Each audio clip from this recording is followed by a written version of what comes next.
WildCast is live on the air with the latest on hunting, fishing, boating, and all things outdoors. Make welcome your host, drummer and outdoor expert novice, Jason Harmon. All right. Hello, everybody, and welcome to this edition of Tennessee WildCast. Excited to be here today. We are live at Tellico Hatchery in Tellico, and it's a cold morning, but we're glad to be here. Miss Mimi Barnes is my co-host. She's the Region 3 Information Coordinator, and we've got Mr. John Ellis and Travis Scott. John is our Tellico Hatchery Manager, and Travis is our Regional Rivers and Streams Coordinator. So glad to have both of them with us today, and Mimi is my co-host, and excited about what's behind me. This is a great location, and excited to talk about the hatchery itself and what all goes on here, and get more information from these guys. It's a beautiful location. I said this might be one of my favorite places yet. I'm a little jaded towards Region 3, you know. I mean, it's your home. It's my home. But it is a gorgeous location, and you get to see it every day. Yeah, it's truly beautiful up here. It's a cold morning. I'll say this is one of our coldest shows. So far. So far. Maybe the one here in a few weeks might be colder. But anyway, we're going to get started just right off the bat. First, I want to meet John and meet Travis. John, tell us about yourself a little bit. How'd you get into the outdoors? How'd you get started with the agency? And what brought you to Tellico? I've been involved with outdoors my entire life. You know, since I was a child, in different aspects, whether it be hunting, fishing, kayaking, you name it. My wife and I lived in various parts of the country. We lived in Montana for a while, Colorado for a while. We actually met on a river, and then this is actually the third time we've lived in the national forest. So wow, it's good to be back. It's just kind of, I don't really have any rhyme or reason for it. It's just how it worked out. That's cool. And we were talking before the show. You got into the hobby of flying. That's pretty cool. Yeah, lately that's kind of been my major interest. Something I'm really in love with. Cool. Just one of the many things, because he's also a whitewater kayaker. Yes. So varied skill sets that are good to have along this river. A jack of all trades. Travis, I know you have a really interesting background too. Tell us a little bit about your background. I started out similar to John. My dad would take me hunting and fishing, and I still have memories of looking at giant trout in the stream, hoping to catch them one day. And still haven't caught the big one, but I'm getting closer. But yeah, grew up hunting and fishing, went to school, got a degree in biology, and first job I went to Alaska to work at a salmon hatchery, and worked up there for a couple of years and got some experience. Worked my way back to Tennessee, did some contract work with TVA, surveying streams in the southeast, and then I got hired about 20 years ago with TWRA on a streams crew and worked at various capacities over the years. I've been a hatchery manager at 2 different facilities, including this one, and been on rivers and streams crews for most of my career. I did a short stint in Memphis as a wildlife officer, and then now I'm over all the rivers and streams here in Region 3. I know you are influential in helping make some positive changes here at the hatchery, which continue, of course, in the management and how you're raising fish. And we'll get to that in a little bit. But yeah. So I didn't know you worked in Alaska. That's awesome. That's pretty cool. Yeah. And then Montana, we got some diverse folks. I mean, they've been all over the world. Well, you know, that I always think it's amazing to hear people's background, because that knowledge they bring to the agency is incredible. Yeah. Well, let's get started, I guess, about the hatchery. And whoever wants to take the questions can and answer them. But how long has the hatchery been here? Give us a little background on the hatchery itself, Tellico here. Well, the hatchery itself has been here since the late 30s, and it's been producing trout in some way, shape, or form, you know, since then. Initially, it was with ponds, some of which we're using now for our trophy programs, and as of now, with the raceway system that you see behind you that we're using. Okay, so and that was going to be one of my questions. You know, we see raceways behind us, but fish are also raised in ponds. Trout are mainly done in raceways, I guess. They're mainly done in raceways here, and as far as I know, predominantly they're done in raceways most everywhere. There are some circular pool type things, and they can be raised successfully in ponds, but raceways seems to be the most accepted method. And you're actually using water from the Tellico River. Yeah, the water that we're using is coming from the Tellico River, Sycamore Creek, and from Pheasant Branch. So we have 3 intakes. All right. And so trout, tell us what kind of trout. Here we'll have brown trout, we'll have rainbow trout. We've also got albino rainbow trout that we were able to get from Ennis, Montana. Wow. And we will propagate brook trout coming up this fall. Wow, and brook trout. Southern Appalachian brook trout. Yes. Thank you. Yeah. That's our only native trout, Correct. Tennessee, correct? Correct. And a beautiful fish. Probably my favorite fish now. Yeah. Thanks to these guys. The program. Tell us a little bit about the brook trout program, Travis. We've got another building here behind us where that project's happening, and there's more improvements coming along on that area. Yeah, the brook trout building was originally constructed in the early 90s over one of the existing round pools from the late 30s. And we put it back in operation in 2011, and we started working. We partnered with Trout Unlimited on some of the work there. They paid for a lot of the repairs to the facility and some improvements we made. But in 2011, we began work on Sycamore Creek collecting wild brood fish from upper Sycamore Creek, the Southern Appalachian brook trout. And at that time, the upper reaches of Sycamore Creek were 100% brook trout. The lower reaches were 100% rainbow trout. And our goal was to try to push Sycamore Creek throughout its entire length to mostly brook trout. And we were doing some efforts to remove rainbow trout and go back in and stock with some fingerling brook trout that we had raised in our facility into that stream. We had a setback in 2016. It was a historic drought. It was the lowest water levels ever recorded on the Tellico River.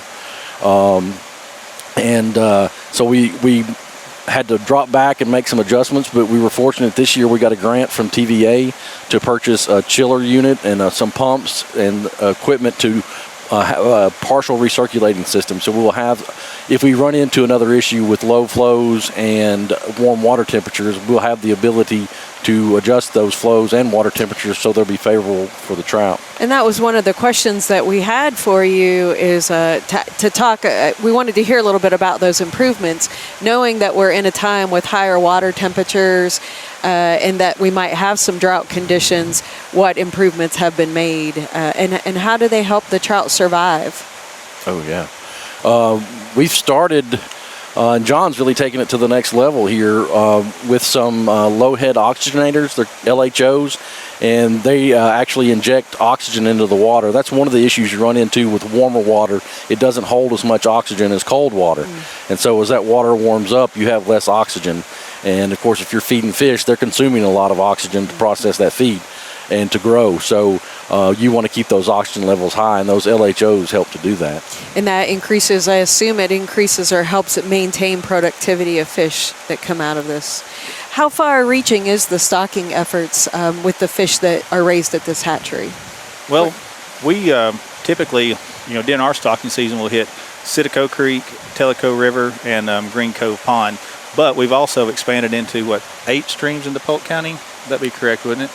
Seven streams in the Polk County. Wow. And then as Travis and I work together, we've been able to develop some ideas on being able to introduce some of the bigger quality fish from Tellico into streams elsewhere in the region Known as Tellico trophies. That's right. They really are trophy fish. Talk about their size compared to the other fish. Well, it's all kind of the culmination of all these different concepts that we put together here. A lot of it being improving the water quality with the LHOs, getting rid of the nitrogen, having higher dissolved oxygen levels, just overall better quality fish. But we're able to get also, retired brood fish from federal hatcheries, and that's kind of how the program started, and just put size on them, keep them in ponds, keep them longer. That's ultimately things, just, balancing the feed and diet, maintaining their health, and keeping them for a longer period of time. And so we're really putting out some outstanding trophy-sized fish. This last year, we started taking sub-samples of our regular hatchery stock fish and setting them aside and keeping them for long periods of time too. And so we're doing some true Tellico, grown Tellico trophies as well, and that's worked out real well. Just make sure that we have a consistent supply of big fish. Very cool. Yeah. Very cool. You talk about the feeding, and there's some feeding going on behind us here. What do these fish eat, and how often do you feed them, and what's some of the protocols that? Well, we feed them a really high protein fish feed. The protocols for it change seasonally. Right now, we're trying to feed once a day. If it gets a whole lot colder, you'll end up going to every other day or even maybe further than that. During prime feeding times, you can feed up to twice a day. A lot of it's determined just by monitoring their behavior. really. Okay. And we try to, we'll sub-sample fish. We'll keep up with weights. We'll see what kind of weight we're putting on for the amount of feed that we're putting in. Just keep things balanced. But there's a little bit of art and science to it both. We've got some trophies, Tellico trophies, you call them. But what's the normal stocking size? What are you trying to get these fish up to before you let them go? I like to try to get them up to close to, at least 0.8 of a pound is kind of my goal. Sometimes you'll get fish that are 0.75, stuff like that, which is still an extraordinarily good stock size fish. And as the season goes on too, some of the fish will be smaller, but they'll be going into hotter water, which it actually kind of works well because those fish are a little more resilient. So the smaller fish actually do better being stocked late in the season. And those fish will probably go around a half pound. So we talked in a previous episode about delayed harvest, but just talk to us a little bit about what that delayed harvest looks like here. Well, delayed harvest on Tellico, we're able to stock our standard stock size fish as well as some of our Tellico trophies. And basically it just gives us the ability to have a fishery active during the winter, because you'll see a tremendous amount of people up here all winter long fishing it. And it also gives us a little more hatchery space to have fish for next year, and then it expand into some of the ideas that Travis has had as far as being able to get Tellico trophies and bigger fish in other streams in the region. Pretty cool. When you, I guess, do you have fish come in as eggs, or how does the production start here? Our fish will come in between 5 to 8 inches long from federal hatcheries. Okay. At that point, we'll start our feeding regimen on them and try to get them up to size. Some of these fish will start coming in around July, and the last of them we just received. Is that about how most hatcheries work? Do you get them? I guess it varies across the state on what it does, species and all that stuff too. Tennessee Wildlife Resources Agency operates 4 cold water hatcheries, and 2 of them receive eggs and raise up, and the other 2 facilities, us and Irwin State Hatchery, both receive fish that are already started that we grow to larger sizes to stock out. All right. But Buffalo Springs and Flintville Hatchery both get eggs and raise them from the egg stage. Go ahead. Well, I was going to say one thing I wanted to touch on before we move from the trout themselves. The brook trout going up to Sycamore Creek. Tell us about that experience. How those fish? I got to be a part of that, and it was a pretty neat experience going horseback and bringing the fish out. Yeah, part of that project when we started, the vehicles weren't allowed to access the upper Sycamore Creek, and so in order to get those brood fish out and to take fish back in, we utilized horses and carried the fish on horseback, and that involves you have to take the fish and you put them in a bag with water, and then you inject oxygen into that bag and seal it up tight. And so on their trip out, as the water sloshes around on the horse, it helps incorporate that oxygen into the bag. And of course we put some ice too. If the water temp was going to get warm, it would help keep the water cool. And then we would bring them in the facility and acclimate the water to the same temp we had in the facility, and then release the fish in there. So it's an amazing process. A lot goes into what these guys do in these hatcheries, and it's amazing just to think about it. That's really how I got to start my career up here, was working with Travis, going in on Upper Sycamore. It really one of the neatest things I've done. We probably crossed paths and didn't know it. Yeah, probably. It probably wasn't hiking out though. I remember I told my husband after that experience, I said, those places you think no one ever goes. I'm like, that's where they go. Yeah. Because it really is a rough, rugged terrain. It's not easily accessible, and it's the only fish in those streams, and they're small streams, but a lot of anglers come in simply for that fish. Yeah, sure. Yeah, it's about a 2-mile hike into Upper Sycamore, and of course we had to carry all of our gear, backpack shockers, and all the bags to tote the fish out, and oxygen bottles, and so it was quite an undertaking to get all that in there and hike in, collect the fish, then hike back out with them. So collecting those fish, I remember it's a challenge just to go upstream, climbing through the creek and climbing those rocks, and not losing your balance. And oh yeah, they were literally climbing waterfalls up on those upper reaches to access the different pools to get the fish. What is that whole process meant for brook trout, though? What have you seen in the brook trout numbers after all that effort, Travis? We've seen a good stable population on the upper end. After 2016, the lower reaches, and we saw that on all of our wild trout streams here in Monroe County, and that there was a reduction in trout numbers on the lower reaches of those streams at lower elevations. And what we saw were low flows and higher water temps. And that caused us to really take a serious look, especially at what was happening here at Tellico. And we've actually made some changes that'll go into effect in March on the Tellico River, Citico Creek, and Green Cove Pond. Can you expand upon that a little bit? Sure.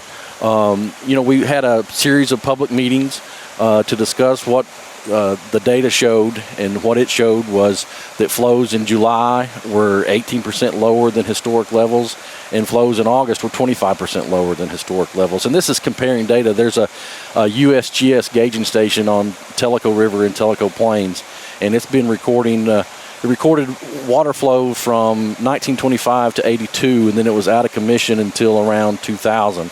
And so we were looking at that 56 years of data from 1925 to 82 and comparing it to data since 2000, and that's where we got those numbers of the lower flows.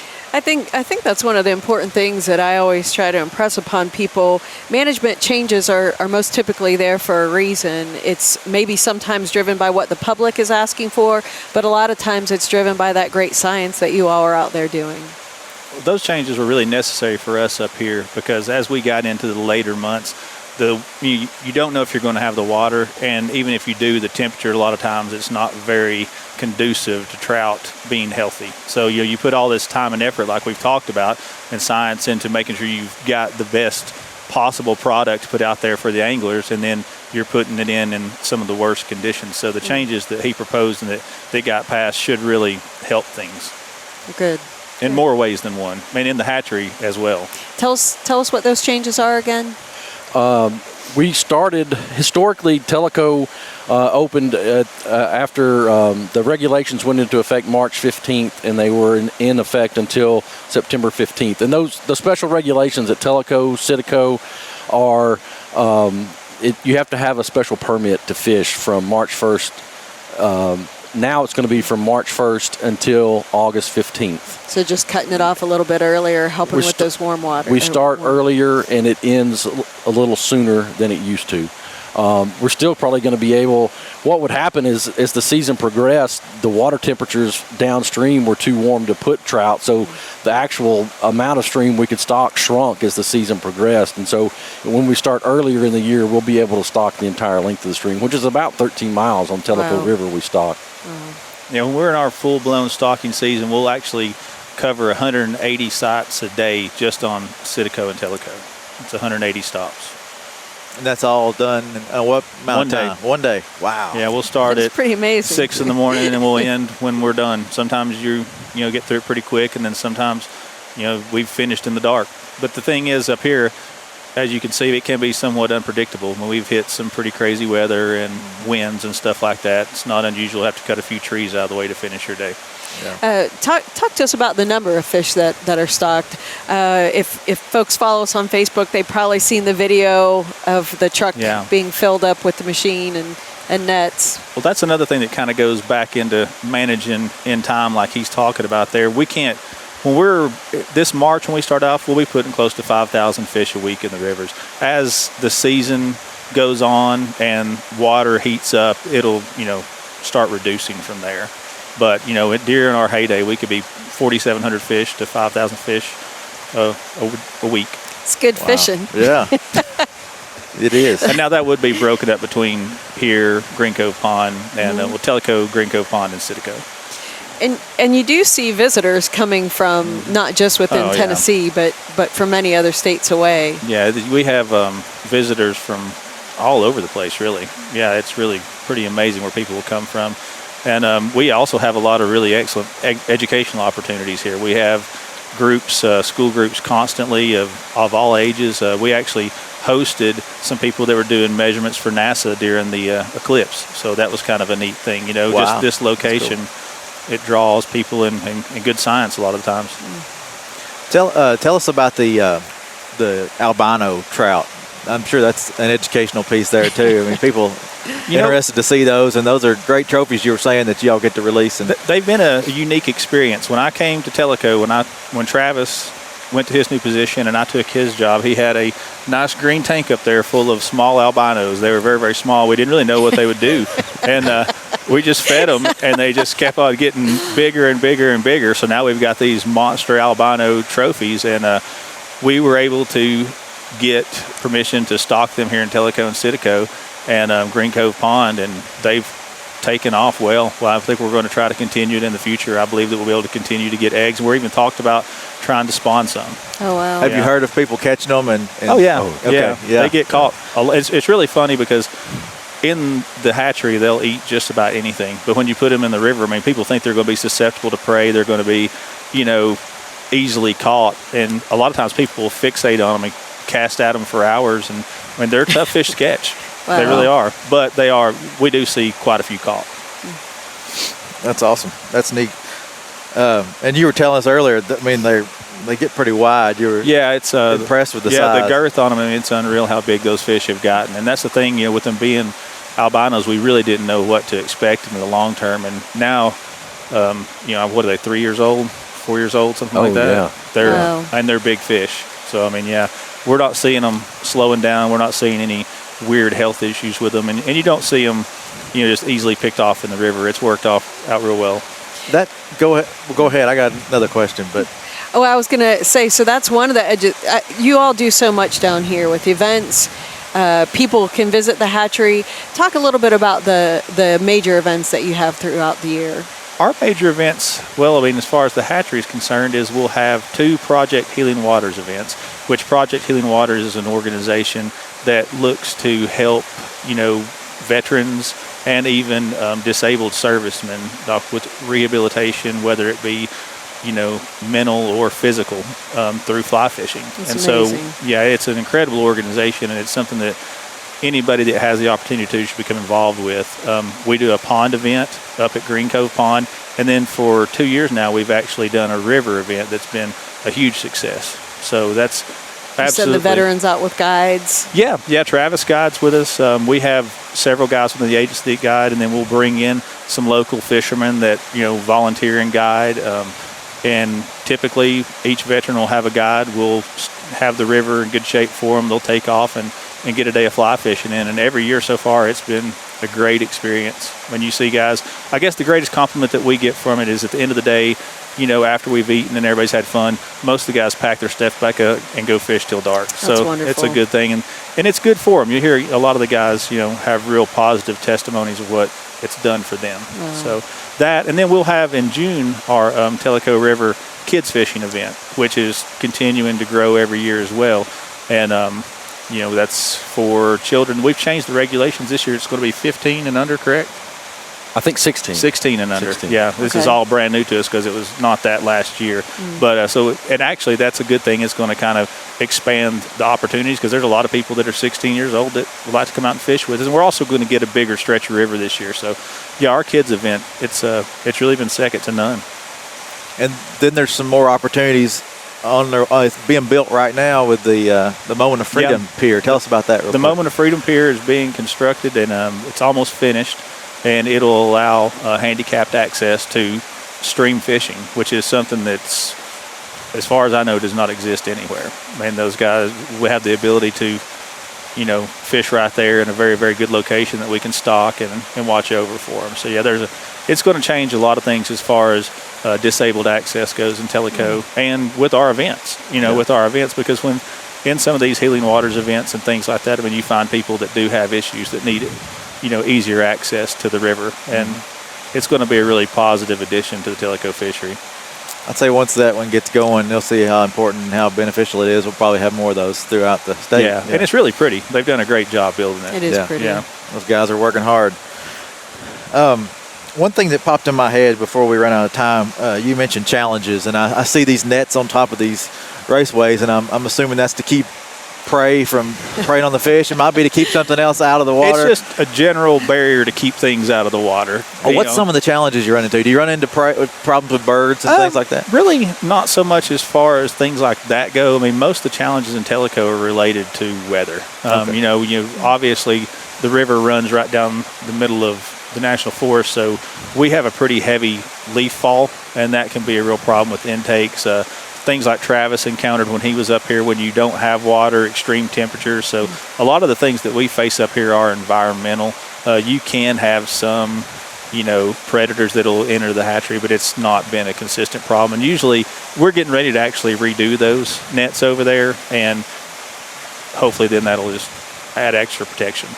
But they're just as good for keeping, buckets and things that getting thrown in the raceways as they are animals. Yeah, I got you. Well, and that brings up a point I do want to make. People can visit this hatchery, Yes, but it's not absolutely. open every single day. So maybe talk to us a little bit and let folks know, when can they visit? What's appropriate? Well, our hours will change seasonally, and they'll be posted online. And they can always call here, and it'll be on our answering machine. Okay. Right now, we're open Monday through Friday from 9 till 3, and we're closed on weekends and state holidays. All right. During the summer, we will be open again on the weekends. All right.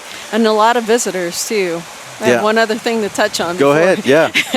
So what if folks want to learn about the stocking that's taking place? I know we put it on Facebook, but what's another avenue? If folks, should they call the hatchery? Oh, yeah. You can always call the hatchery and talk with one of us. If we are not available, then we usually post our stocking data on the answer machine. We try to update that weekly. And then, of course, you get my weekly email, which I send to you, and you post on Facebook for us. So there's always a Tellico stocking report available on the TWA Facebook page. All right, that's great. And one other thing I'm thinking about, too, is how do you find this place? We started coming back here today, and I'm like, I don't remember being this far down the road. But if somebody wants to come visit, come to Tellico, hit the Skyway, and then what? Turn up the river road and don't use your GPS. No cell phone signals here. If you need Don't depend on your GPS. Go through Tellico Plains. Go like you're going up the Cherry Hill Skyway, and then turn right on River Road and just follow it straight on up. When you go through Green Cove, you're a mile away. Yep. So it's that easy. It feels like it's a long ways out there, and it is. It's 15 miles or so. So it'll take you a good 30 minutes from Tellico probably to get here, but it's worth the trip. Would you say? Yeah, it's beautiful. And Travis, Scott, Travis and John, thank you so much for being here today. Thanks for inviting us. Thanks for taking out your time out of your day. Thanks for coming up. Yeah. Thanks for reporting on us. Yep. It's fun. Well, we appreciate everybody tuning in, and thank these guys for letting us come out here today. And we're going to have more to come on this kind of stuff. And I think we're going to shoot another show and bring in Brandon Ware and talk about what's happening here on the Cherokee. So always a lot of stuff happening. Tennessee Wildlife Resources Agency, and we want to keep y'all up to date through this show. And appreciate y'all listening, and thank y'all for tuning in. So we'll see y'all next time. Thank you, Mimi. My pleasure. Thanks for tuning in. Stay connected with TWRA by visiting our website at tnwildlife.org and follow us on Facebook, Twitter, and Instagram. Hey, it's all about Tennessee wildlife. It's what we do. Tennessee WildCast will be on the air again next week. We'll see you then.